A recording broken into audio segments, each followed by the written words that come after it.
বড় মা, আসবো? হ্যাঁ আয় মা। রাহুলের ছবিটা পেয়েছো? হ্যাঁ পেয়েছি, এই নে, এইটা আমার ট্রাঙ্কেই ছিল। শুভা জলদি বড় মার হাতের থেকে ছবিটা নেয় আর যা দেখে তা দেখে পুরো অবাক। এইটা তো সেই পার্টির ছেলেটা যে আমার সাথে অসভ্যতামি করেছিল, আর তুর্য যাকে মেয়ে। কি বলছিস তুই এসব? পার্টির ছেলেটা মানে? বড় মা, আমার আমার সবটা গুলিয়ে যাচ্ছে। আমাকে এক্ষুনি যেতে হবে, পরে এসে সবটা বলবো তোমাকে। যেতে হবে মানে? কোথায় যাবি? আর তুই আমার রাহুলকে চিনলি কেমন করে? বড় হওয়ার পর তো একবার রাহুলকে দেখিসনি। সব বলবো বড় মা, আমাকে একটু সময় দাও। এটা কোনো ছোটখাটো ঘটনা না, রীতিমতো একটা জটিল প্যাজেল সলভ করার মতো বিষয়, যা পুরোটা সলভ না করা অবধি কিচ্ছু বলা যাচ্ছে না। একটু অপেক্ষা করো, আমি এক্ষুনি আসছি। আজকের মধ্যেই সব সত্যিটা প্রকাশ পাবে। তুমি শুধু আমার উপর একটু ভরসা করো। আমি তো তোর উপর সবসময় ভরসা করি রে মা, শুধু যা করিস সাবধানে করিস। বড় মা, আচ্ছা তোমাকে এখন একটা কাজ করতে হবে। আমি একটু বেরোবো, তোমাকে বাড়ির দিকটা সামাল দিতে হবে। আমি রুমে গিয়ে দেখলাম উনি ঘরে নেই, বোধহয় কোথাও কাজে গেছে। আমি না ফেরা অবধি তোমাকে এই বাড়ির দিকটা দেখতে হবে, আর সব সময় তিলকের কাছে থাকবে। আচ্ছা সেসব নিয়ে তুই চিন্তা করিস না, তুই সাবধানে যা আর সফল হ তোর কাজে। দোয়া করো বড় মা।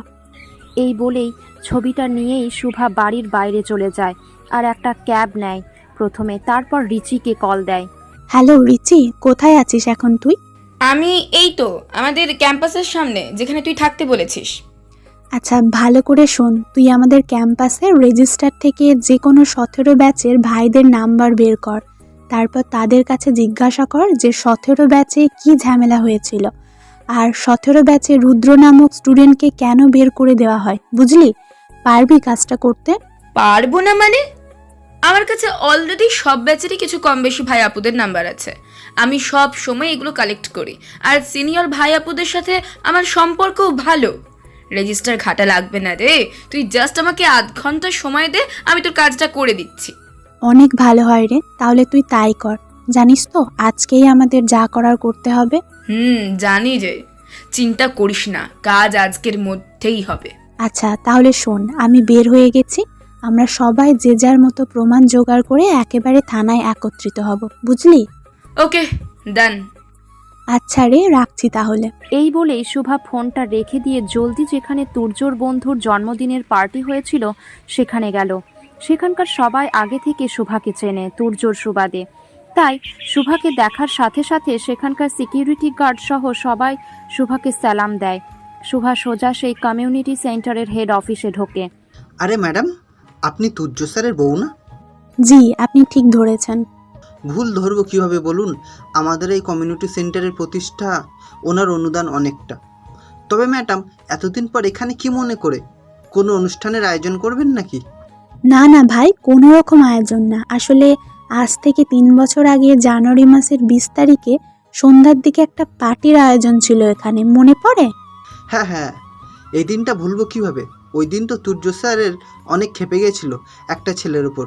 কিন্তু অত বছর আগেকার কথা এখন কেন জিজ্ঞেস করছেন ম্যাডাম? আসলে ওই দিনকার সিসিটিভি ফুটেজটা একটু দেখাতে পারবেন ভাই? আমার খুব প্রয়োজন। হ্যাঁ অবশ্যই, কেন না ম্যাম। কিন্তু আপনি অনেক পরিচিতি বলে দেখাচ্ছি, এই কথা আপনি প্লিজ বাইরের কাউকে বলবেন না ম্যাম। না না, আপনি নিশ্চিন্তে থাকুন। ওকে ম্যাম, আমাকে একটু সময় দিন, আমি এখনই চেক করছি। ম্যাম, এই তো পেয়েছি, এই তো দেখুন। শুভা গভীরভাবে ওই দিনের সিসিটিভি দেখতে লাগলো। ও দেখল ও আর তুর্য পার্টিতে ঢোকার পর থেকেই রাহুল ওদেরকে ফলো করছিল। তারপর একটা সময় যখন শুভার শাড়িতে জোশ পড়ে শুভা ওয়াশরুমে যায়, আর অবাকজনকভাবে রাহুলও ওর পিছু পিছু গিয়ে বাইরে থেকে ফোন বের করে কি যেন ভিডিও করছে। শুভার আর বুঝতে বাকি রইল না রাহুল কতটা নোংরা কি ভিডিও করছে। তারপর শুভা বের হওয়ার আগেই লুকিয়ে পড়ে রাহুল, আর শুভা বের হয়ে চলে যায়। তার কিছুক্ষণ পরেই এক কোণে নিয়ে গিয়ে তুর্য রাহুলের কলার ধরে শাসাচ্ছে, হয়তো ওই ভিডিওর কারণে। তার ঠিক কিছুক্ষণ পরেই শুভা যখন তুর্যর কাছে ছিল, হুট করে রাহুল এসে হ্যান্ডশেক করার নামে বাজেভাবে শুভাকে টাচ করছে, যা শুভা এড়াতে পারছে না। তারপরই তুর্য শুভাকে চড় মেরে সেখান থেকে নিয়ে যায়। শুভা পুরো অবাক। ছি, রাহুল এত খারাপ? তার মানে রাহুলকে তুর্যর মারারও একটা কারণ আছে।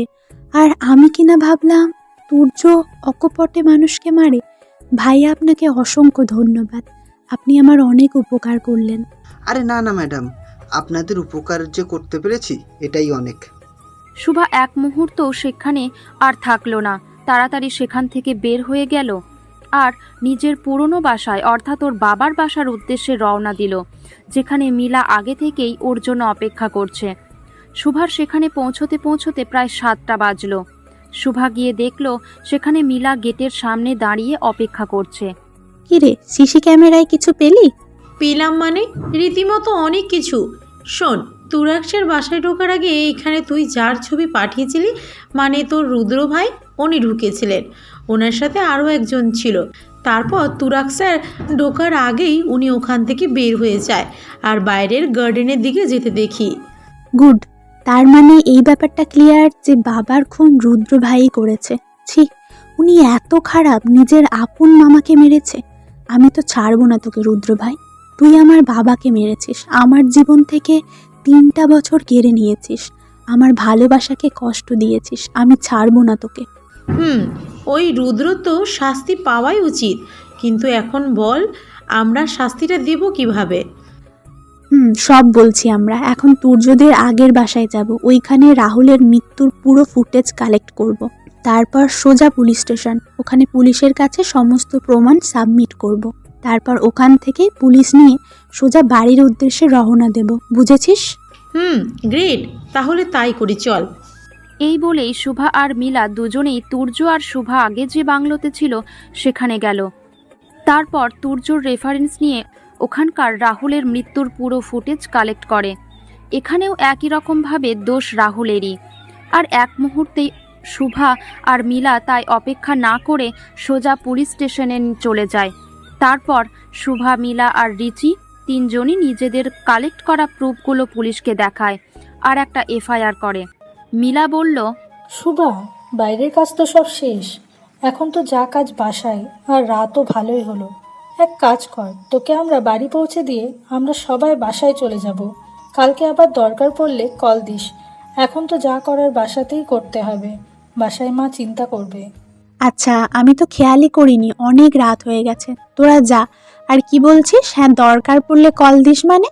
কাল তোদের অবশ্যই আসতে হবে। বিপদের সময় পাশে থেকেছিস, আর এখন আনন্দের সময় থাকবি না?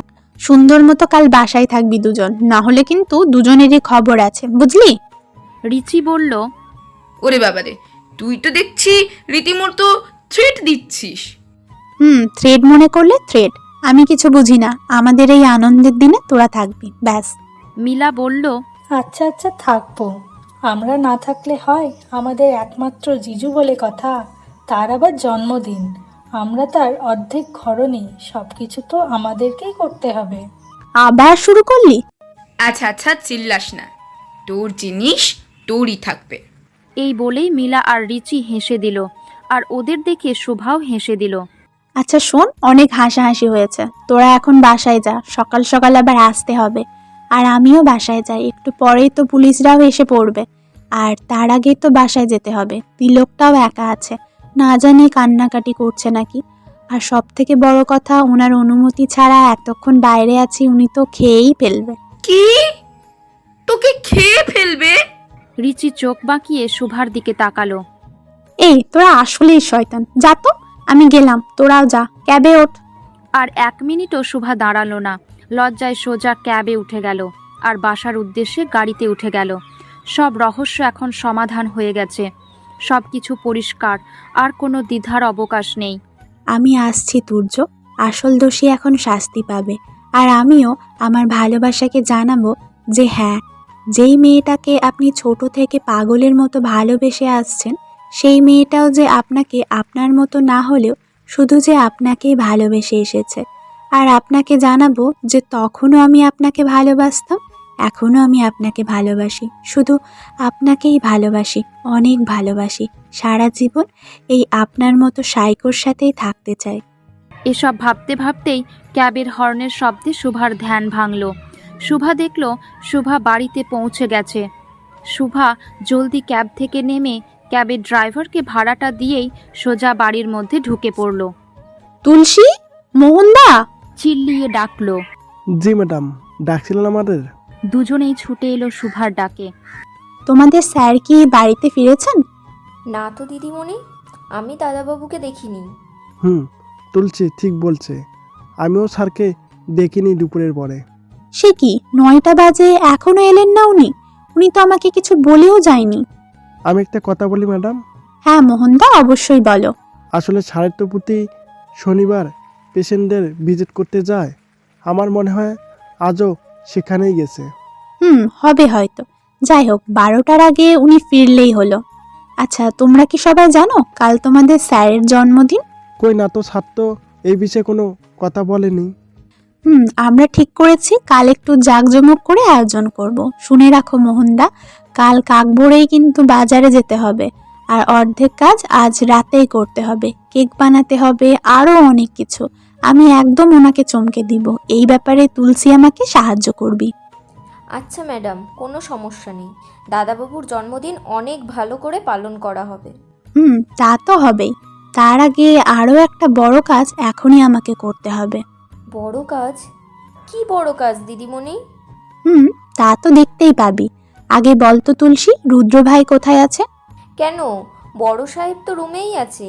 একটু আগেই দেখলাম মহানন্দে ফোনে ওই যে আজকাল কিভাবে যেন খেলে। বুঝেছি। আচ্ছা ঠিক আছে, আমিও দেখতে চাই এই আনন্দ আর ঠিক কতক্ষণ থাকে। এই বলেই সুভাষ রুমের দিকে চলে গেল। কি ব্যাপার বলো তো মোহনদা, কিছু বুঝেছো? আমার মনে হচ্ছে ম্যাডাম রুদ্র দাদাবাবুর উপর এগিয়ে আছে, আর ম্যাডামের মাথায় কিছু একটা চলছে। নিজের রুমে মহা আনন্দে ভিডিও গেম খেলছে রুদ্র। এমন সময় শুভা রুদ্রের রুমে এলো। ভাই আসবো? আরে শোভা, তুই এত রাতে আমার রুমে? কোনো সমস্যা হয়েছে? ওই তুর্য কিছু করছে নাকি? কি আর বলবো ভাই, আমার ভাগ্যটাই এরকম। আমার জীবনে ওই তুর্য রাহু হয়ে এসেছে। আজও আমার উপর নির্যাতন করেছে। আমি যে আর স্বাভাবিক থাকার অভিনয় করতে পারছি না রে। আর কত সহ্য করতে পারি বল? তুর্যের এত বড় সাহস, ও আবার তোর গায়ে হাত তুলেছে। ওকে আমি মেরেই ফেলবো। এর জন্যই তোকে আমি বলেছিলাম এখানে না আসতে। আমরা কি সুন্দর জীবনযাপন করছিলাম। আমি কি করতাম তুই বল? ও তো তিলককে কিডন্যাপ করে রেখেছিল। আমার যে আর কোনো উপায় ছিল না রে। ও যে কোনো মতেই আমার জীবন ছেড়ে যাচ্ছে না। একবার ওকে মেরে ফেলার চেষ্টা করলাম, তাও ব্যর্থ হলাম। এখন ডিভোর্স দিতে চাচ্ছি, কিন্তু আমি জানি ওই মানুষ যে ধাঁচের, সে আমাকে ডিভোর্সও দেবে না। মুখ বুঝে সব সহ্য করা লাগছে। মাঝে মাঝে ক্লান্ত হয়ে পড়েছি রে। একটু আগেই উকিলের কাছে গেছিলাম। উনিও বললেন দুজনেরই ডিভোর্স পেপারে সাইন করা লাগবে, কিন্তু উনি তাও করবে না। আমার জীবনটা এইভাবেই কি অমীমাংসিত হয়ে রয়ে যাবে? রুদ্র, এটাই সুযোগ। একদিক থেকে তুর্যকে উস্কে দিয়েছিস, আর এদিক শুভা নিজে আমার কাছে এসেছে। এ তো দেখছি সুযোগ ধরেই আমার কাছে এসেছে। এটাই সুযোগ। এখনই শুভাকে কনভিন্স করতে হবে, তাহলে খেলাটা পুরো আমার দিকে ঘুরে যাবে। মনে মনে বলল রুদ্র। শুভা, আসলে তোকে দেখলে আমার খুব কষ্ট হয়। মামা চেয়েছিল একদিন সৎ নিষ্ঠাবান ছেলের সাথে তোর বিয়ে হোক, কিন্তু দেখ ভাগ্য কোথায় নিয়ে এলো। একটা খুনি কিনা তোর জীবনে এলো। তুই একজন শিক্ষিত মেয়ে, তুই কখনোই এই খুনের সাথে থাকতে পারিস না। তোর কি মনে হয় এতে তিলক কি ভালো শিক্ষা পাবে? আমি তো বুঝি রে, আমিও যে চাই একটা নতুন জীবন। একজন ভালোবাসার মানুষ যে আমাকে এইভাবে নির্মমভাবে মারবে না, খুব ভালোবাসবে, সম্মান করবে, আমার তিলককে আপন করে নেবে। কে এমন করবে বল? একটা বিবাহিত মেয়েকে কে বা আপন করে নেবে? জানিস তো, আজ বড়মা বলছিল ও নাকি আমার কোন সৎ ফুফির ছেলে, পূর্ব পরিচিত, আর প্রথম থেকে আমার পিছে পড়ে আছে। ভাব তুই, তার মানে সেই ছোট থেকেই আমার এমন পিছু করছে। আর বড়মার আদিক্ষেতা কেমন? নিজের সৎ বোনের ছেলেকে নিয়ে কান্নাকাটি, কি নাকি তার বাবা মা মারা গেছে। আমি তো বলবো বেশ হয়েছে, এটার কারণে অন্তত আমাদের জীবন থেকে অতদিন দূরে তো ছিল।